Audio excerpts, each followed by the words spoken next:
ada kriteria khusus atau tidak untuk pembentukan Kampung Nelayan Merah Putih? Ada syaratnya. Ada Jadi 80% masyarakatnya itu memang dia pelaut lah kira-kira. Menggantungkan gitu. harapannya dari hasil laut. Hasil studi kami kampung nelayan itu seperti apa? Bukan rumah-rumah nelayan yang dibangun, bukan infrastruktur perumahan mereka, bukan. Tapi produktivitas mereka yang kita koreksi. Di ketahanan pangan itu motornya kan Koperasi Desa Merah Putih. Betul. Alat produksinya kan para petani kan. Nah sementara untuk protein, kalau yang di pesisir itu adalah nelayan kan gitu. Tapi kalau yang di darat kan ada juga pembudidaya. Betul. Jadi programnya nih bukan hanya pembangunan Kampung Nelayan Merah Putih, tapi juga pembangunan budidaya di darat. Beliau mintanya sebenarnya bukan 1.000. Beliau mintanya tahun depan ini 2026 bisa nggak 2.000? Saya bilang saya nggak sanggup Pak. Saya sampaikan Pak izin kami tidak sanggup. Kalau 1.000 insya Allah saya bisa. Kenapa? Karena kami sudah punya basis data duluan. Bukan sekedar kita paksa untuk kita bangunin sesuatu terus mereka menggunakan, enggak. Kita betul-betul harus dari mereka. Nah yang kita improve adalah apa yang mereka butuhkan. Kalau kita lihat data kan kira-kira produksi di sektor kelautan kita totalnya 24 juta ton. Kalau 10.000 per kilo saja 240 triliun. Kan kira-kira gitu ya. Tapi saya nggak yakin. Kenapa? Pasti bisa lebih dari itu. Ekspor kita itu cuma 5,6 miliar dolar setiap tahun. Itu kan cuma 5% dari total produksi. Berarti lainnya kemana?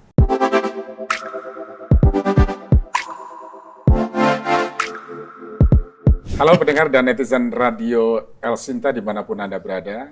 Kali ini kami akan kembali membahas tentang Impres nomor 9 tahun 2025 yang telah dikeluarkan oleh Presiden Prabowo Subianto. Nah, Impres kali ini mengatur tentang pembentukan koperasi desa atau kelurahan Merah Putih yang tujuannya adalah untuk penguatan pemberdayaan masyarakat dan penguatan ekonomi di pedesaan. Nah, lalu bagaimana dengan desa-desa masyarakat yang tinggal di desa-desa pesisir, kemudian di kampung-kampung nelayan? Bagaimana pula dengan program dari Kementerian Kelautan dan Perikanan untuk memperkuat perekonomian masyarakat di wilayah pesisir dan kampung-kampung nelayan itu? Kami saat ini sudah bersama dengan Menteri Kelautan dan Perikanan, Pak Sakti Wahyu Trenggono. Selama 30-40 menit ke depan kami akan mengulas apa saja program yang telah dipersiapkan dan tengah dijalankan oleh Kementerian Kelautan dan Perikanan. Nah, program ini terselenggara juga bekerja sama Radio El Sinta dan juga Kementerian Komunikasi dan Digital untuk mendukung program strategis nasional Presiden Prabowo Subianto. Saya langsung sapa Pak Menteri Sakti yang sudah ada di samping saya. Halo, selamat pagi. Assalamualaikum Pak Menteri. Waalaikumsalam, selamat pagi. Sehat ya Pak ya? Alhamdulillah. Kayaknya habis olahraga nih Pak Menteri ya? Hari ini enggak sih. Hari ini enggak ya? Masih ada kayak rasa jet lag-nya gitu. Jet lag ya? Habis dari perjalanan panjang kan ke Brasil. Aktivitasnya padat sekali Pak Menteri. Ikut COP30 di Brasil. Oh, COP30 di Brasil kemarin ya Pak ya? Iya, betul. Luar biasa. Baik. Pak Menteri, tadi di awal kami sudah sampaikan bahwa program ini kerjasama dengan Komdigi. Ya. Ini kelanjutan dari kita mendukung dalam rangka sosialisasi program Presiden Prabowo Subianto dan Wakil Presiden Gibran Rakabuming Raka. Nah, kali ini kita membahas tentang koperasi desa. Tapi saya ingin tahu juga di Kementerian Kelautan dan Perikanan, Pak Menteri. Apa sih yang sudah disiapkan? Karena ini berkaitan dengan kampung nelayan ya, pesisir dan nelayan. Pembangunan Kampung Nelayan Merah Putih. Ada 100 titik kalau tidak salah untuk tahun 2025 dan 1.000 titik tahun 2026. Wah. Jadi gini ya. Saya cerita dulu. Kalau Koperasi Desa Merah Putih kan sebetulnya menjadi satu motor penggerak ekonomi di daerah, di desa ya. Karena program Bapak Presiden itu adalah swasembada pangan.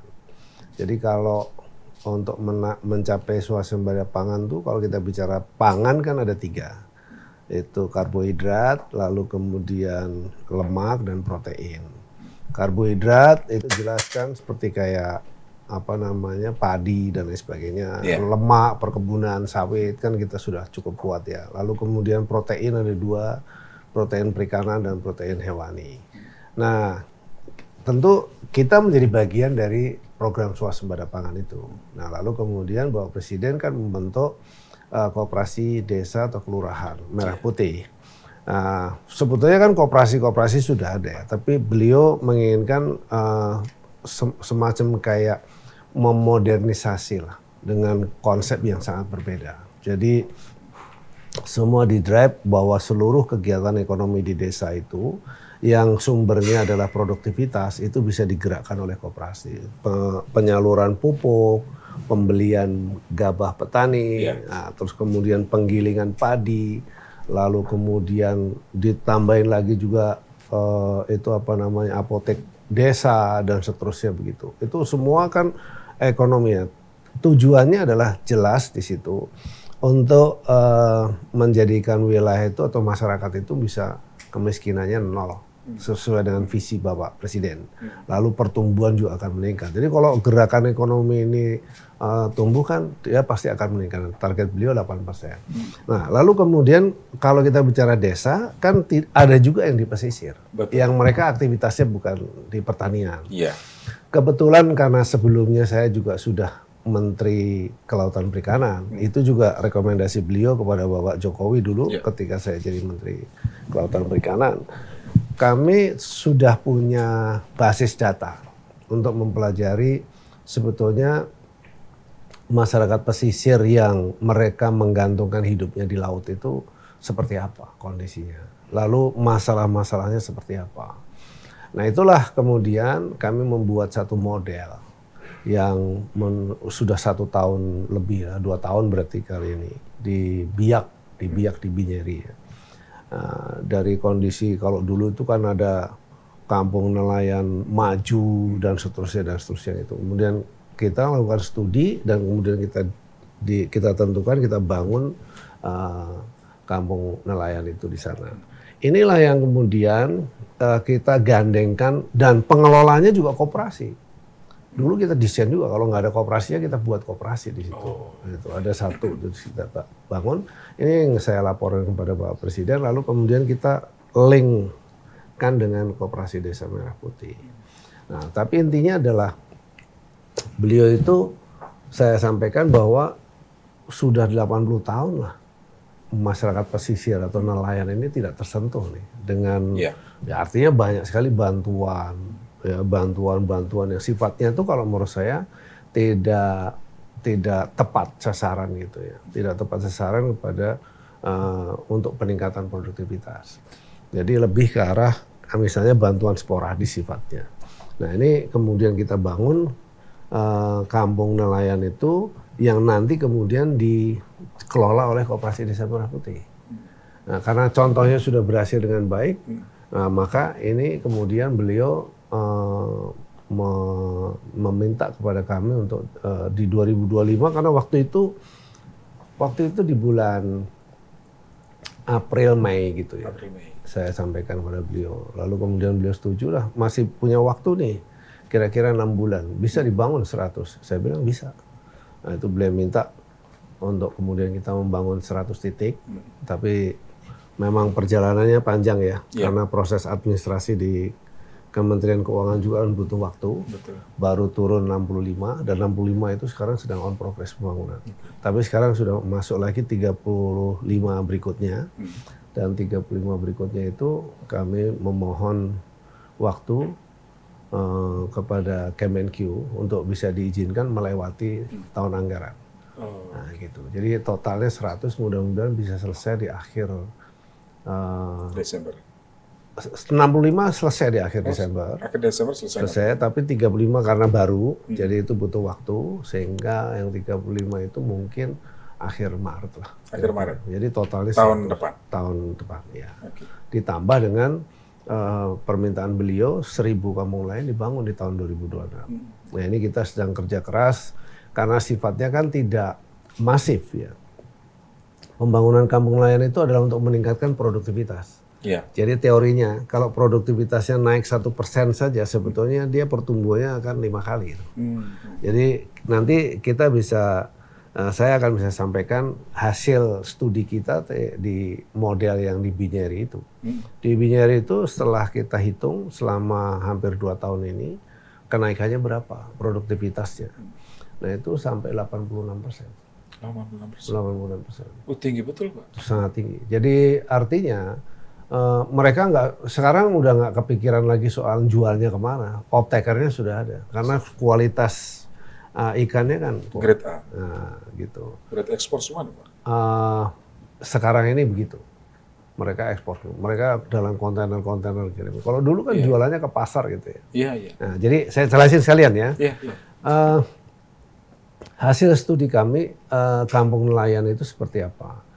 Bukan rumah-rumah nelayan yang dibangun, bukan infrastruktur perumahan mereka bukan, tapi produktivitas mereka yang kita koreksi.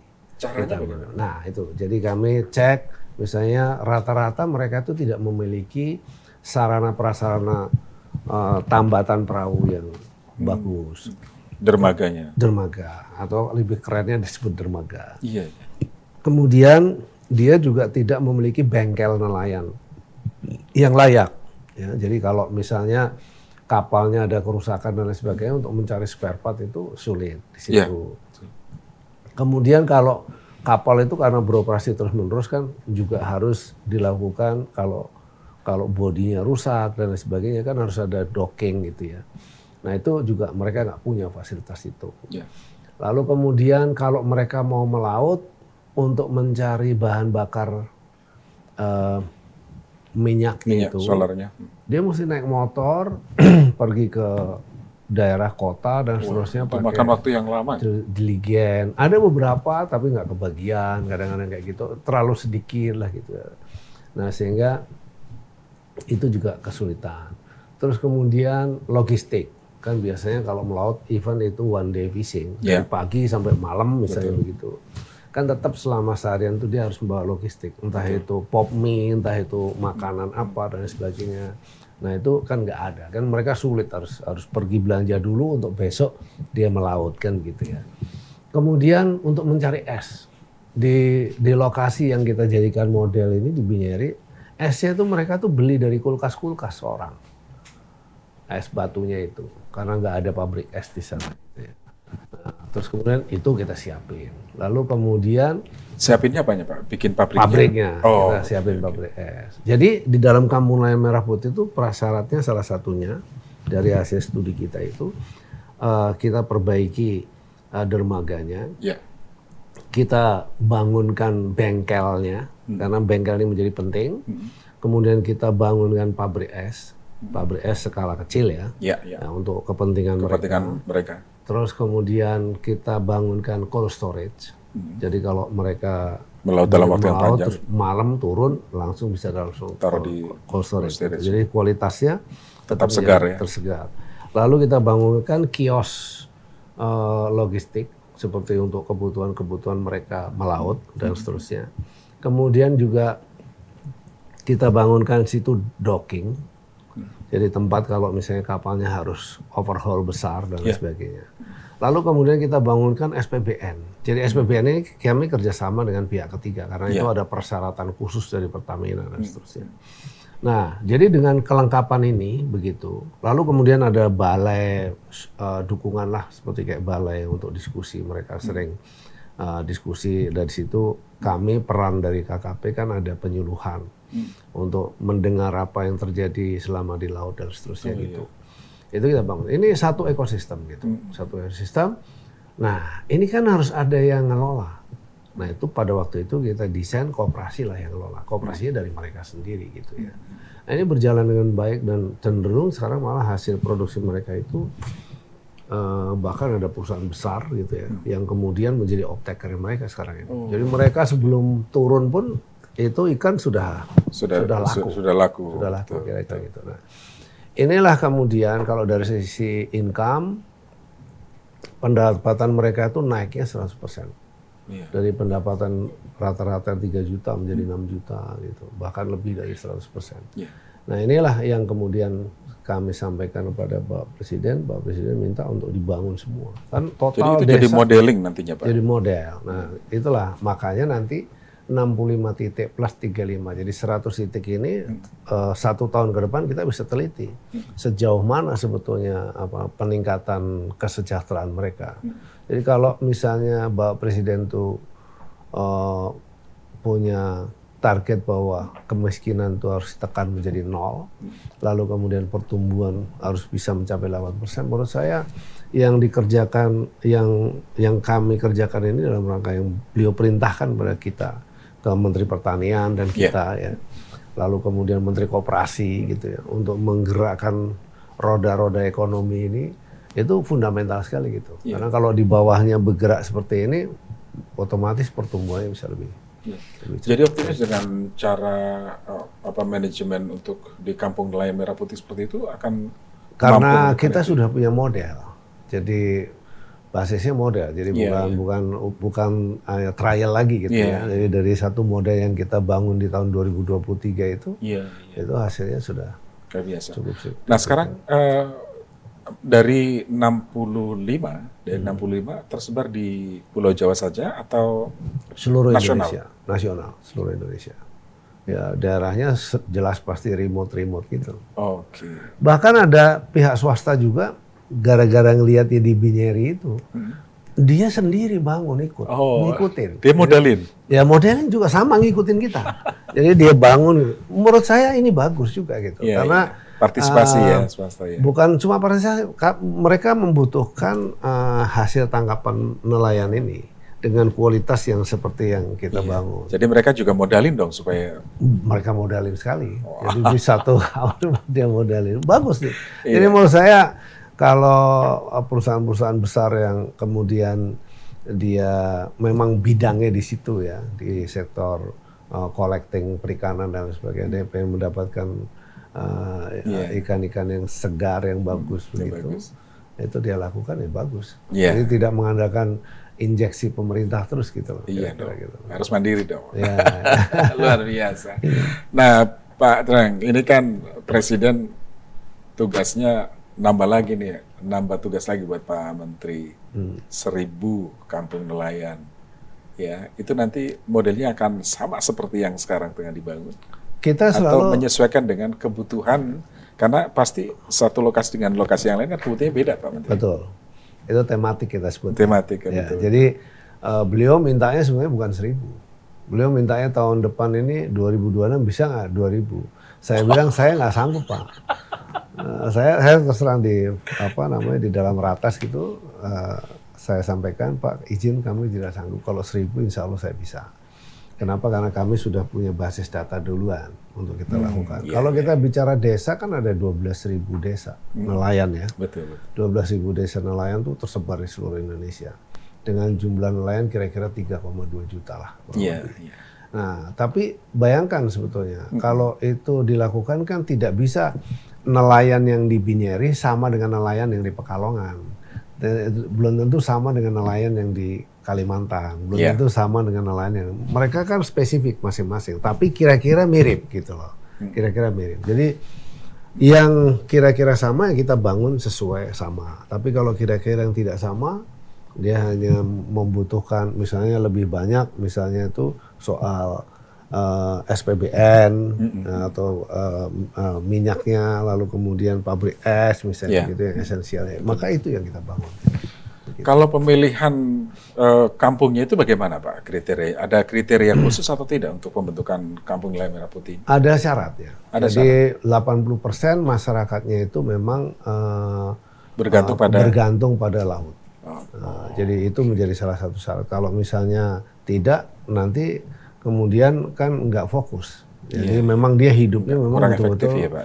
Memang dia pelaut lah kira-kira. Menggantungkan gitu. harapannya dari hasil laut. Nah, itu menjadi penting karena mereka itu yang tahu persis sebetulnya di mana mereka mencari ikannya, bagaimana dia cara mendapatkan ikannya, itu sudah keahlian turun temurun lah. Kira-kira begitu. Ya.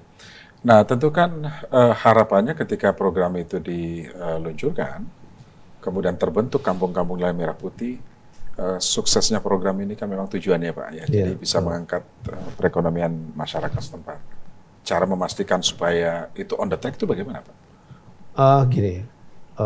Salah satu bahwa terjadi peningkatan produktivitas. Jadi kalau misalnya semula mereka melaut misalnya itu 1 bulan katakan cuma 5-6 kali, lalu kemudian sekarang mereka melautnya berapa kali, begitu ya. Walaupun mereka sudah tahu dalam 1 tahun periode penangkapan itu berapa kali, itu sudah ada anunya ya. Tapi sebetulnya peningkatan produktivitas itu kan harus didukung dengan sarana prasarana penunjang tadi. Ya. Nah itu yang menjadi ukuran. Jadi ketika kita lihat ukurannya adalah karena semuanya kita udah sediakan, ukurannya adalah ketika produktivitasnya dia meningkat, kita meyakini kesejahteraan dia akan meningkat.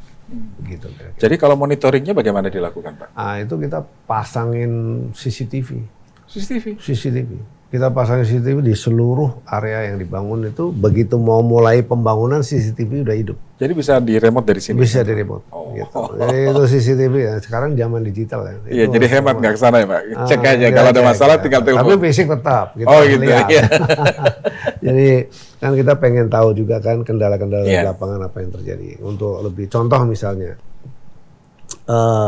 pabrik es ini terjadi apa namanya perubahan di dalam pembangunan pabrik es. Ya dari model yang kita buat itu pakai pabrik es balokan gitu ya.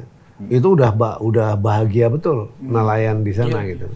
Tapi kemudian hasil studi kita mengatakan, wah ini harus diedukasi lagi bahwa untuk mendapatkan kualitas es yang bagus itu harus menggunakan bahan bakunya dari air laut juga. Gitu karena ikannya ikan laut, bahan bakunya dari air laut, jadi esnya itu lebih mencair. Es yang mencair, tingkat kedinginannya itu mampu mempertahankan apa namanya kondisi ikan itu sendiri sampai ke. Jadi nggak mengurangi apa kesegaran dari ikan itu Ketika meleleh itu ya, Pak? Iya betul. Jadi pakai air laut, Pak? Air laut, namanya slurry ice. Nah, ini studi. Jadi memang kita harus melakukan studi terus, mencari terus dan seterusnya. Jadi gitu. yang ada di kampung-kampung nelayan merah putih itu pabrik esnya itu? Nanti slurry ice. Nah, kita meyakini itu bahwa dari penangkapan begitu ditangkap dimasukkan di dalam box itu sampai di darat itu kondisinya masih segar. Iya. Seperti kayak masih hidup gitu loh. Betul. Dan itu yang mahal kan seperti Yang itu. mahal di situ, ya yang mahal di situ. Iya, baik. Jadi monitoringnya dilakukan Melalui CCTV, pakai digital system, jadi kita bisa kita teknologinya udah kita siapkan, bahkan bisa kalau di foto aja begitu udah kelihatan pakai AI ya, pakai artificial intelligence. Oh ini jenis ikannya cakalang, oh ini jenis ikannya apa namanya pelagis, ini jenis ikannya tuna misalnya begitu. Sangat melimpah Pak ya di laut kita ya Pak. Wah ternyata di dalam itu luar biasa. Saya juga baru tahu gitu. Kira-kira begitu. Iya. Nah yang 1000 sebentar, ini yang paling penting sebenarnya memerdekakan mereka. Memerdekakan Mereka. nelayan. Jadi mereka itu menjadi alat produksi yang sangat luar biasa. Yang selama ini sarana prasarana itu yang menjadi bagian dari jadi hambatan mereka ya. Dan sudah 80 tahun itu berlangsung. Iya. Mulai dari kapalnya. Wah semua, ya. Iya. Nah yang 1000 Pak, yang 1000 kampung nelayan merah putih itu nanti akan tersebar di mana saja Pak? Seluruh Indonesia juga. Seluruh Indonesia juga. Mulai dari Sabang sampai Merauke gitu. Oke, itu mulai syaratnya mulai agak lunak atau tetap agak ketat juga? Sama. Karena ini menyangkut soal menyangkut soal memang nelayan setempat itu memang dia membutuhkan gitu. Jadi bukan sekedar kita paksa untuk kita bangunin sesuatu terus mereka menggunakan, enggak. Kita betul-betul harus dari mereka. Nah, yang kita improve adalah apa yang mereka butuhkan. Gitu, ada 12.000 kampung nelayan kan Pak ya? Ada 12.000. Iya. Sementara yang target sementara adalah 1.000. Berarti harus selektif betul ya Pak? Harus selektif. Ya, pertama harus selektif, terus kemudian yang kedua ya tentu kita akan melakukan pembangunan itu secara tematik. Kalau targetnya Bapak Presiden sampai 2029 tuh 1.000 kita sampai 4.000 loh. Itu target beliau gitu. Sanggup dong Pak ya? Iya. Ini bukan pekerjaan mudah ya. Iya. Kalau asal ngebangun dengan cara masif aja bisa. Iya. Kami tidak begitu. Kami membangun betul-betul harus sesuai dengan tematik setempat. Oke. Gitu. Nah ini kan ada namanya Kampung Nelayan Maju, disebut Kalaju, kemudian Kampung Nelayan Modern Kalamo, dan Kampung Nelayan Merah Putih Pak. Ya. Nah sebetulnya dengan sebutan-sebutan yang disematkan itu, apa sih pesan yang ingin disampaikan? Ini ada sejarahnya sebetulnya. Dulu waktu namanya Kalaju, Kampung Nelayan Maju itu sebenarnya konsep bagaimana mereka, maksudnya pemerintah pada masa yang lalu itu ada memberikan bantuan-bantuan kepada nelayan-nelayan itu. Harapannya adalah supaya nelayan juga bisa lebih maju lah kira-kira gitu. Tapi saya perhatikan pada waktu saya masuk kayak apa sih Kalaju sampai menjadi perhatian begitu kan. Itu angka yang dilakukan tuh kecil-kecil, ada yang 200, satu kampung 200 juta, ada yang 300 juta. Kita cek hanya buat ngecat, hanya dikasih bantuan alat tangkap dan seterusnya. Enggak bisa, itu enggak boleh begitu. Kalau seperti itu kan hanya beberapa orang yang dikasih, tidak bisa pengurusnya doang ya, kan gitu. Padahal satu kampung itu satu kelompok. Satu kampung bisa 400 orang, bahkan bisa 2.000 orang. Gitu kan, 2.000 kepala keluarga maksudnya. Terus kemudian ada 500, ada yang terpencil cuma ada 150 kepala keluarga gitu. Tapi mereka hidupnya betul-betul menggantungkan diri di laut. Nah, ini yang kemudian kita deteksi pada waktu itu. Saya bilang saya harus rubah yang namanya Kalaju itu. Kan bisa aja itu nama Kalaju saya jalanin juga, tapi orang lihat Kalaju jadi apatis kan gitu. Ya apa sih apa gitu lagi. Kayak gitu-gitu lagi gitu. Istilahnya cuman di chat doang kan kira-kira gitu kan. Nah, kemudian kita rubah pada waktu itu, udah kita bikinnya kampung nelayan modern. Terus kemudian kita desain itu dengan modeling tadi itu yang di Biak itu. Nah, karena kemudian Presiden pengennya nasional, itu kan sporadis sifatnya. Jadi Presiden diajak ke sana ke Biak tadi? Kami tunjukkan saja. Okay. Kami tunjukkan videonya, kami tunjukkan foto-foto videonya, lalu kinerjanya begitu. Lalu kemudian beliau minta itu masif nasional. Nah, karena itu nasional, lalu dinamakan Merah Putih. Jadi nama Merah Putih itu beliau. Gitu. Jadi Kampung Nelayan Merah Putih bisa link dengan, terus beliau nanya, siapa yang ngelola itu? Koperasi, Pak. Udah kalau itu koperasi Desa Merah Putih sekalian, toh itu menjadi bagian. Setuju. Jadi kira-kira begitu. Jadi antara koperasi Desa Merah Putih. Jadi koperasi Desa Merah Putih itu kan sebetulnya kan korporasi desa kan. Iya. Korporasi desa di wilayah itu. Artinya kan banyak kegiatan di situ, bisa mensuplai gas melon, betul. Terus kemudian mensuplai pupuk, mensuplai punya toko obat-obatan atau apotek desa, betul. Lalu kemudian punya puskesmas desa, kan kira-kira gitu ya. Terus kemudian dia juga mampu membeli, dia punya penggilingan, dia punya gudang padi, kan gitu-gitu. Terus kemudian dia punya penggilingan beras, penggilingan padi, kan kira-kira gitu. Lalu di sisi lain kan juga dia punya divisi simpan pinjam di situ kan. Lalu memang bisa kan juga nggak jauh dari situ kan ada nelayan kan gitu kan. Iya. Nah, jadi muter di situ Pak ya, lebih dekat. Sehingga seluruh kegiatan ekonomi di desa itu, nah spesifik nelayan itu menjadi satu divisi sendiri, tapi itu menjadi bagian dari Koperasi Desa Merah Putih. Jadi ketahanan pangan di bidang perikanan masuk ke koperasi desa untuk mensuplai? Ya otomatis, kan di ketahanan pangan itu motornya kan Koperasi Desa Merah Putih. Betul. Ya kan, karena produksinya kan, alat produksinya kan para petani kan. Nah sementara untuk protein, khususnya di perikanan, itu kalau yang di pesisir itu adalah nelayan kan gitu. Tapi kalau yang di darat kan ada juga pembudidaya. Betul. Jadi programnya nih, Bapak Presiden bukan hanya pembangunan Kampung Nelayan Merah Putih, tapi juga pembangunan budidaya di darat. Iya. Dan semua itu hasilnya, kalau yang di sana itu ada sebagian juga ke MBG, itu digunakan untuk MBG, tapi sebagian besar untuk kepentingan ekspor. Jadi, betul, ada yang sudah dipilah masuk ekspor, karena kalau ekspor kan ketat ya Pak, dari segi ukuran dan lain sebagainya kan. Ukuran, freshness-nya, dan sebagainya. Betul. Jadi sisanya itu nanti untuk kebutuhan masyarakat. Dalam kondisi masih segar karena cold storage kita. Cold storage-nya ready. Jadi itu termasuk persoalan-persoalan cold chain, misalnya gitu ya. Rantai dingin segala macam, nggak ada persoalan lagi udah. Karena hampir impiannya begini ya, visinya Bapak Presiden tuh kalau 12.000 desa itu NDN, kemudian bisa diselesaikan. Tapi at least sampai 2029 kalau bisa terbangun 4.000. Wah itu udah keren. Itu rantai dingin yang selama ini itu terputus gitu ya, yang sporadis katakan gitu. Ini udah ini terkoneksi luar biasa gitu. Iya, Pak, ketika awal Pak Menteri ngecek Kalaju tadi, itu kan masing-masing kampung anggaran yang diberikan bantuan hanya 200 juta. Ya, 200, 300, ada yang 500 juta ya. gitu. Jadi belum sampai masuk ke persoalan yang paling mendasar ya Pak. Ya, itu Kalaju dulu ya. Sekarang Ya, udah nggak ada. ya, ini kita bicara yang dulu. Kalau sekarang berapa Pak anggaran yang disediakan untuk masing-masing? Jadi ini menjadi bagian dari saya sampaikan Pak Presiden, Pak, kita mesti melakukan intervensi di seluruh dunia, di Jepang itu pemerintah intervensi. Investasi Pemerintah, terus kemudian Cina juga sama, di Eropa sama gitu. Kami membangun kan tidak asal membangun kan melalui benchmarking juga kan. Iya. Gitu ya. Nah, jadi terus kemudian ini disebut sebagai government intervention model. Jadi model intervensi pemerintah.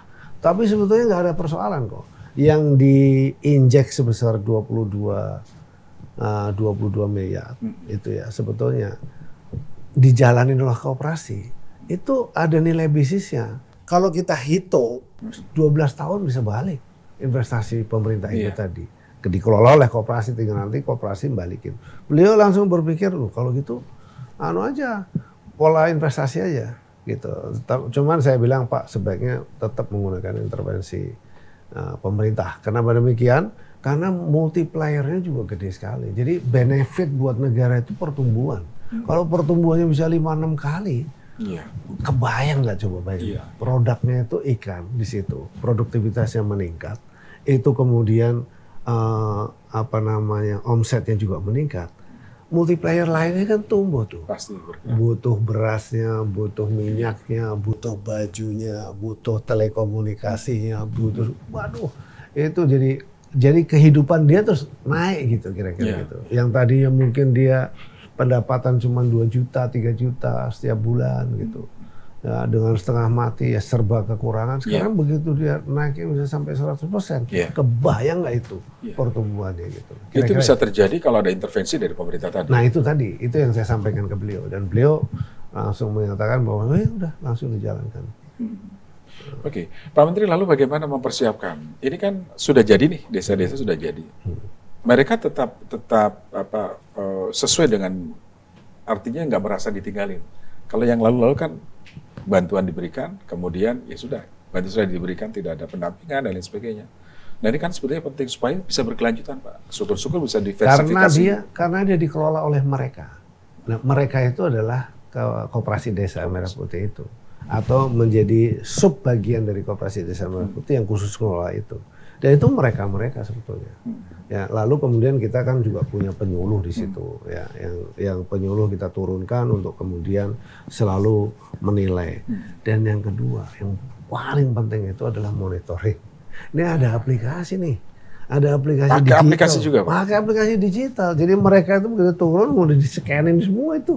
Ya nggak bisa bohong. Jadi artinya tuh, terus misalnya tuh tokonya nih, isinya kan pop mie, indomie, beras atau apa dan lain sebagainya yang bisa dibawa ke laut untuk itu berapa setiap hari transaksi itu komonitor semua. Aplikasi di situ komonitor. Gitu. Nah, kepentingan kita adalah untuk memonitor berapa produksi perikanan di desa itu.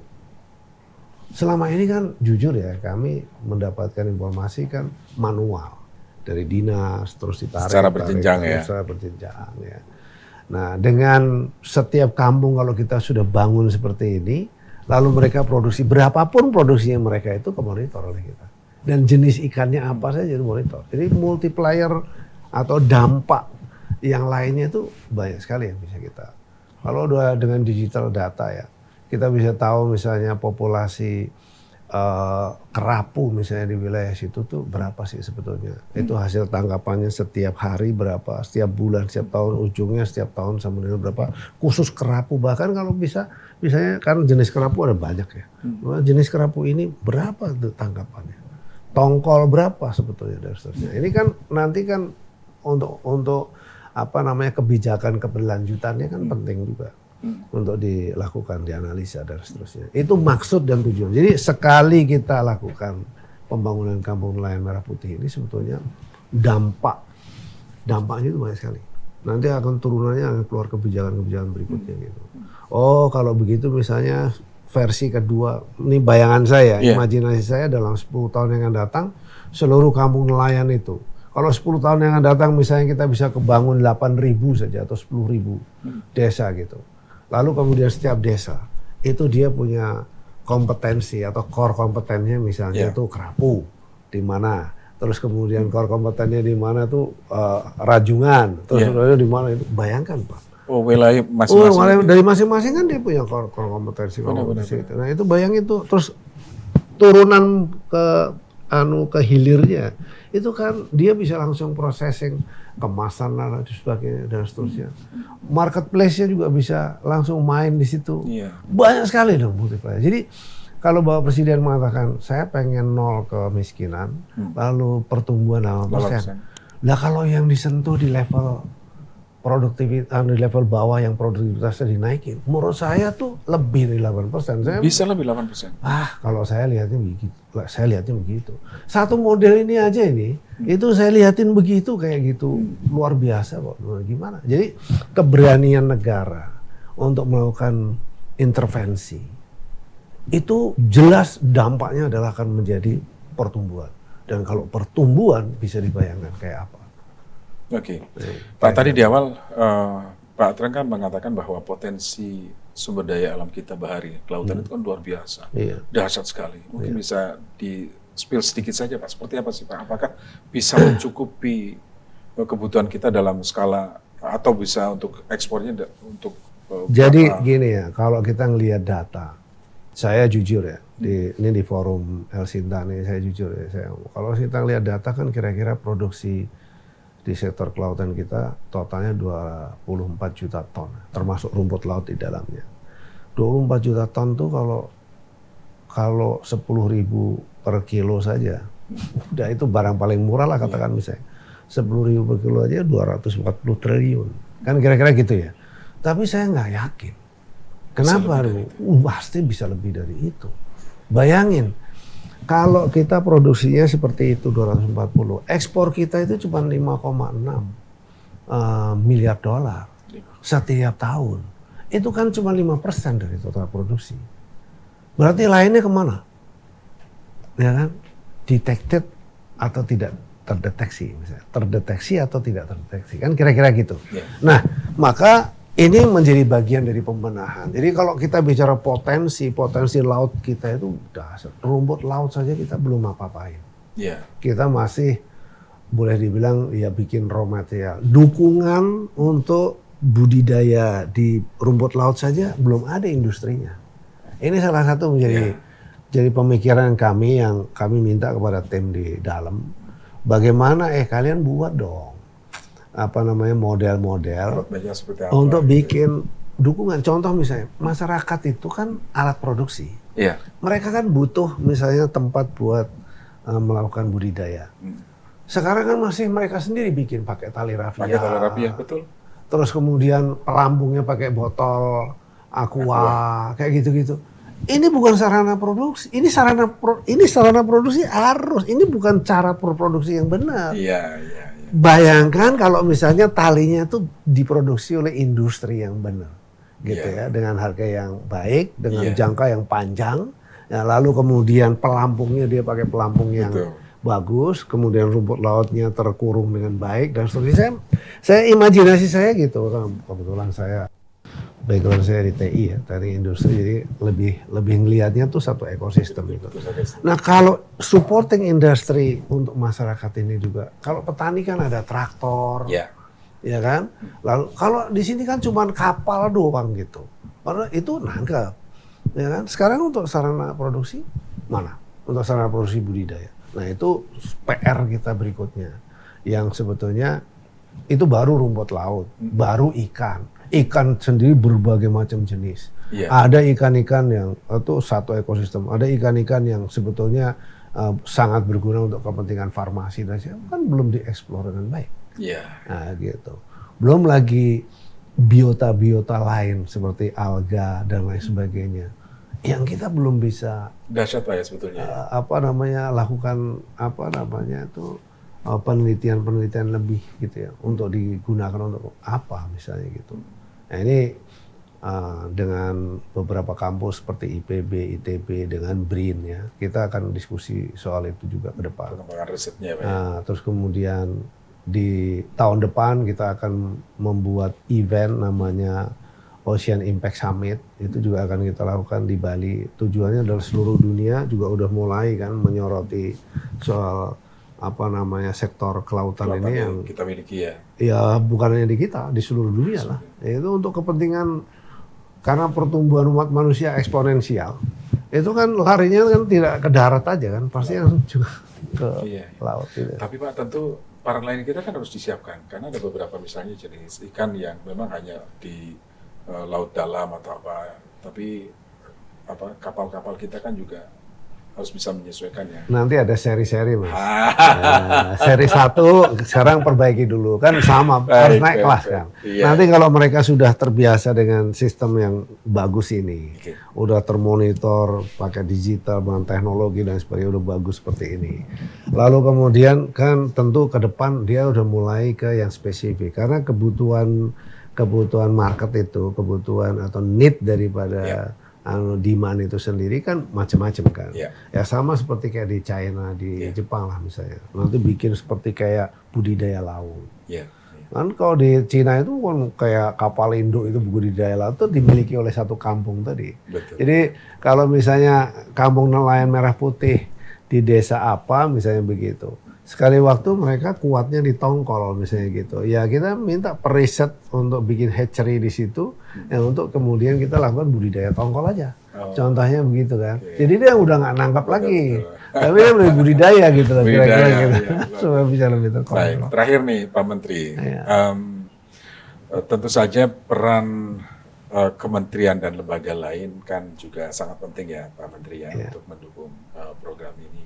Nah, berkaitan dengan Kementerian Kelautan dan Perikanan dalam program prioritas Presiden, sinergi dengan Kementerian Komdigi sejauh ini seperti apa, Pak?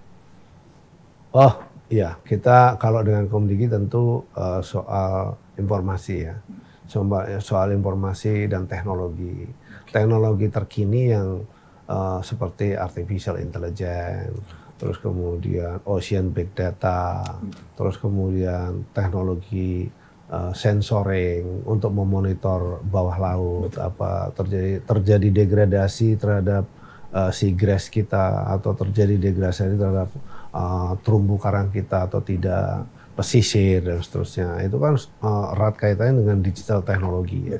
Jadi ini tentu kita memang terus berkoordinasi dengan Komdigi terhadap perkembangan teknologi yang terus meningkat gitu ya. Kira-kira gitu. Iya. Baik.